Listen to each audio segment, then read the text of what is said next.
샬롬 샬롬 샬롬 샬롬 샬롬. 하나님 사랑합니다. 여러분 주 안에서 사랑합니다. 오늘 여호수아 10장 말씀이죠. 예, 탐심과 주권 신앙 아간의 범죄에 대한 이야기 1절에서 26절까지 전체 내용을 가지고 함께 은혜를 나누도록 합니다. 네, 이스라엘 자손들이 온전히 바친 물건으로 말미암아 범죄하였으니 이는 유다 지파 세라의 증손 삽디 선자 갈미의 아들 아간이 온전히 바친 물건을 가졌습니다. 예, 이렇게 시작이 되죠. 7장 1절에 아간이 온전히 바친 물건을 가졌습니다. 야훼께서 이스라엘 자손들에게 진노하시니라 이렇게 시작합니다.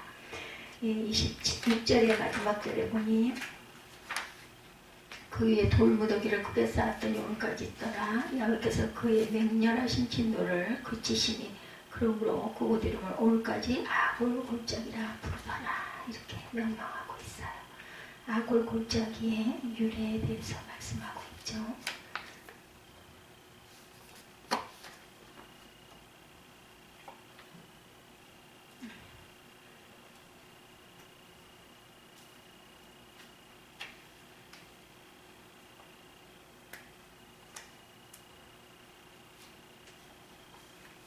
24절부터 보면 여호수아가 이스라엘 모든 사람과 더불어 세라의 아들 아간을 잡고 그 은과 그 외투와 그 금덩어리와 그의 아들들과 그의 딸들과 그의 소들과 그의 나귀들과 그의 양들과 그의 장막과 그에게 속한 모든 것을 이끌고 아골 골짜기 가서 여호수아가 이르되 내가 어찌하여 우리를 괴롭게 하느냐 여호와께서 너를 괴롭게 하시리라 하니 온 이스라엘이 그를 돌로 치고 물건도 돌로 치고 불사르고 그 위에 돌무더기를 크게 쌓았더니 오늘까지 있더라. 여호와께서 그의 맹렬한 진노를 그치시니 그러므로 그곳 이름을 오늘까지 아골 골짜기라 부르더라.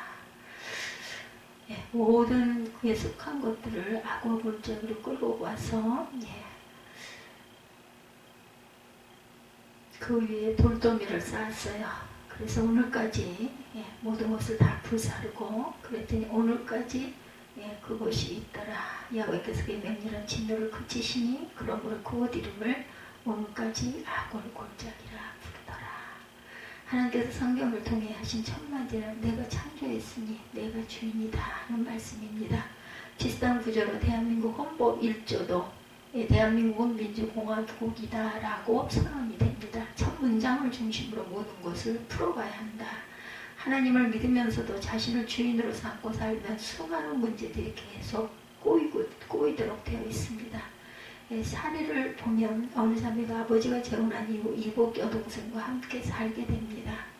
여동생은 이쁘고 공부도 잘하고 주변 사람들로부터 인정을 받습니다. 시간이 갈수록 언니는 동생 때문에 아버지의 사랑을 빼앗겼다고 자꾸 생각을 하게 됩니다. 언니는 그 대학 진학도 못했지만 동생은 최고 명문 대학교에 입학을 합니다. 언니는 동생이 다니는 학교에서 동생의 옷과 책을 들고 신분을 속이고 미팅을 하다가 동생에게 발각이 됩니다. 동생이 자신의 옷을 입은 것을 보고 화를 내자 언니는 그 옷을 찢고 가출을 합니다. 그의 연락을 단절하고 살다가 결혼을 해서 자식을 낳고 살던 중에 길에서 우연히 이복 동생을 만나서 지방대학교 전임 강사라는 명함을 받습니다.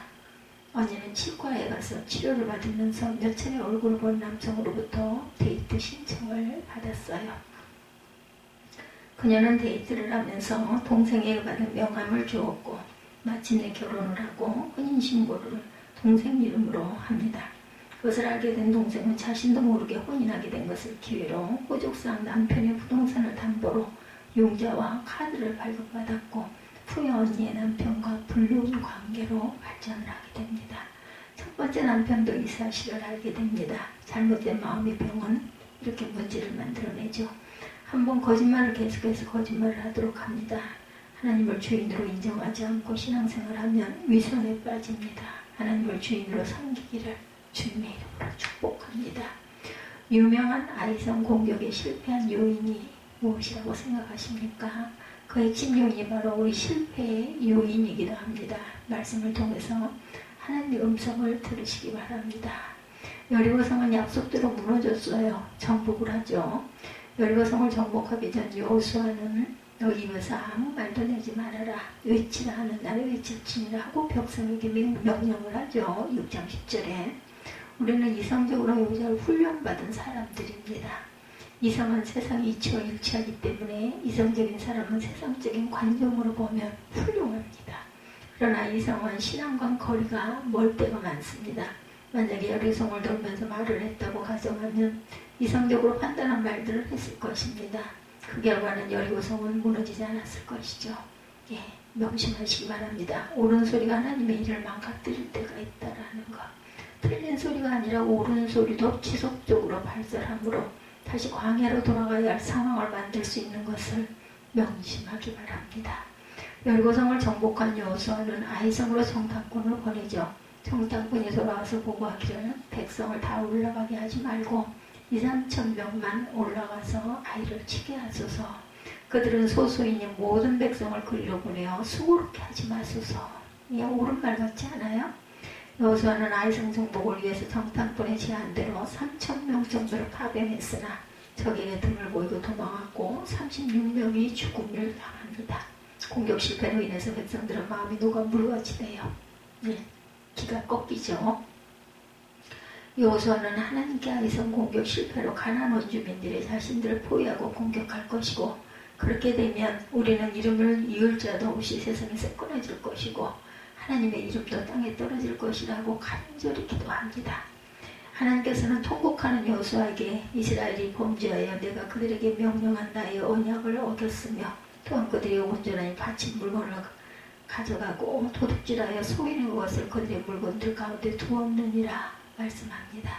그리고 너희가 그 온전히 바친 물건을 너희 가운데서 제하기까지는 내 원수들 앞에 너희 맞서지 못하리라 말씀하시죠. 우리가 아이성의 정탐꾼의 보고하고 우리말해주는 느낌까지 더해서 작은 성이라고 생각을 했어요. 그러나 여리고성보다 훨씬 많은 인구가 살고 있었어요. 사실은 학자들의 말에 여리고성에는 약 1,500명이 살고 있었고 전쟁을 피하기 위해서 성 밖에서 살던 사람들이 피난와서 2~3천 명 정도 있었다고 주장을 합니다. 그러나 아이성은 여호수아 8장 25절에 보면 그날에 엎드러진 아이 사람들은 남녀가 모두 12,000명이었습니다. 분명 여리고성보다 훨씬 더 많은 인구가 있었던 거죠. 그럼에도 왜 정탐꾼들은 2~3천 명으로 정복할 수 있다고 했을까? 네, 하나님은 아갈의 범죄를 진노하셨고 진노가 전쟁의 실패로 이어진 것이고 전쟁의 실패를 위해서 정탐꾼의 판단을 흐리게 한 것입니다. 아갈의 범죄는 외형상 탐식이지만 핵심은 하나님의 주권을 인정하지 않았기 때문에 발생한 범죄죠. 하나님께서는 여리고성을 함락시켜 주셨습니다. 하나님께서 일하셔서 아이성뿐만 아니라 나머지 가나안 성도 점령할 수가 있었을 텐데, 그래서 여리고성의 모든 것을 하나님께 바치라고 하셨는데 생명이 있는 것을 모두 진멸하라고 하신 것은 가나안 원주민들의 풍습을 따르지 말아야 했기 때문이었어요. 목축업을 하던 사람들이 농경생활을 하면서 비와 풍요를 제공하는 바알을 따를 수밖에 없었기 때문입니다. 하나님은 애굽에서도 홍해에서도 광야에서도 가나안에서도 역사하셨어요. 21세기에도 동일하신 하나님이십니다. 하나님을 주인 삼은 백성을 하나님은 지켜주신다는 걸 잊지 마시기 바랍니다. 제거해야 할 나 중심 신앙을 비워야 되겠죠. 하나님께서는 범죄자를 색출해서 온전히 바친 물건을 가진 자로 뽑힌 자로 불사르되 그와 그의 모든 소유를 그리하라. 이는 야훼 언약을 어기고 이스라엘 가운데서 망령된 일을 행하였음이라 하셨다 하라. 이렇게 명령합니다. 여호수아는 말씀대로 한 결과 유다집과 세가족속 삽디, 갈미, 아간이 뽑히죠.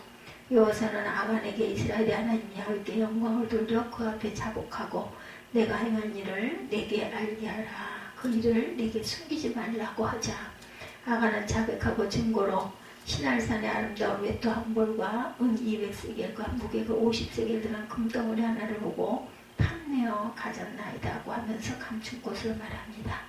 여호수아는 물건을 찾은 뒤에 이스라엘 모든 사람과 더불어 세라의 아들 아간을 잡고 그 은과 외투와 금덩어리와 그의 아들들과 그의 딸들과 그의 소들과 그의 나귀들과 그의 양들과 그의 장막과 그에게 속한 모든 것을 이끌고 아골 골짜기로 가서 아간을 돌로 치고 물건들도 불사르고 그 위에 돌무더기를 크게 쌓았습니다.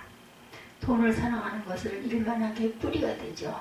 돈을 탐내는 자들은 미혹을 받고 근심에 쌓이고 찔림을 당하게 됩니다. 디모데전서 6장 10절에 돈을 사랑함이 일만하게 불의가 되나니 이것을 탐내는 자들은 미혹을 받아 믿음에서 떠나 많은 근심으로 자기를 찔렀도다. 돈뿐만 아니라 애인이나 자식이나 미래에 대한 애착이나 애장품이나 무엇이라도 하나님보다 더 사랑하면 유혹을 받고 근심하게 되고 그것이 찌릅니다. 또한 아간 이스라엘 공동체에서 갈라진 것처럼 갈라지게 됩니다. 함께 사는 축복을 누리지 못하게 됩니다. 어리석게 됩니다. 잠언 18장 1절에 무리에게서 스스로 갈라지는 자는 자기의 소욕을 따르는 자라 온갖 참 지혜를 배척하느니라. 하나님을 주인으로 섬기는 저와 여러분들은 돈을 하나님보다 사랑하지 말기 바랍니다. 그러기 위해서 있는 바를 족하게 여기시기 바랍니다. 히브리서 13장 5, 6절에 돈을 사랑하지 말고 있는 바를 족한 줄로 알라. 히브리서 말씀은 여호수아와 다윗을 인용하여 주신 말씀입니다. 하나님을 주인 삼으면 부족할지라도 성공적으로 삶을 살아갈 수 있습니다. 여호수아처럼 다윗처럼 살아갈 수가 있죠. 우리는 돈으로 우리의 삶을 유지받고 보장받기를 원합니다. 하나님께서는 지금도 돈이 아니라 하나님 자신으로 현재와 미래를 유지하고 보장받기를 원하시죠. 이것이 바로 하나님을 주인 삼은 신앙입니다. 중간에서 갈지처럼 흔들리는 저와 여러분들 단순하게 하나님을 주인으로 섬기기를 주님의 이름으로 축복합니다. 우리 시대의 성도의 역할은 과연 그러면 어떤 것일까요? 막스 베버는 칼빈주의로 무장한 청교도들이 카톨릭 국가와 독일보다 물질적으로 발전하는 이유를 연구합니다. 왜 유럽에 계신 국가들이 자본주의적 발전과 산업혁명을 이룩하였는가 조사해서 그 원동력이 소명의식 때문이라는 것을 발견했다고 합니다. 청교도들은 직업을 소명으로 받고 근검 절약하고 저축함으로 이루어진 부의 축적이 자본주의를 발전시켰다는 것이죠. 근데 지금 우리 사회는 청지기 정신을 찾아보기가 힘들게 됐어요.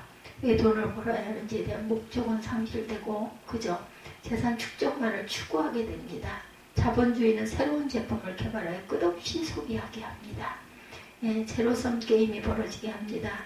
각종 환경을 파괴하고 끝없는 욕심을 따라가다 보면 우리는 하나님을 주인으로 삼기가 어렵습니다. 우선순위를 분명히 하시기 바랍니다. 성삼위 하나님이 주인이시죠. 하나님이 하시면 됩니다. 이런 믿음으로 자본주의 정신을 회복하기를 주님의 이름으로 축복합니다. 왜 돈을 벌고 불려야 하는지에 대한 목적을 잃고 그저 돈을 벌기 위해 끊임없이 애쓰는 현실만이 존재하는 시대가 됐어요. 이제 우리는 자본주의 출발점으로 돌아가 자본주의 정신도 회복하시기를 축복합니다. 빌립보서 4장 13절이죠. 내게 능력 주시는 자 안에서 내가 모든 것을 할 수 있느니라. 말씀도 하나님을 주인으로 삼으니 돈이 많거나 적어도 살아갈 수 있다는 말씀입니다. 하나님을 주인으로 삼아서 자신을 구원하시고 시대를 구원하시기를 주님의 이름으로 축복합니다. 기도하시겠습니다.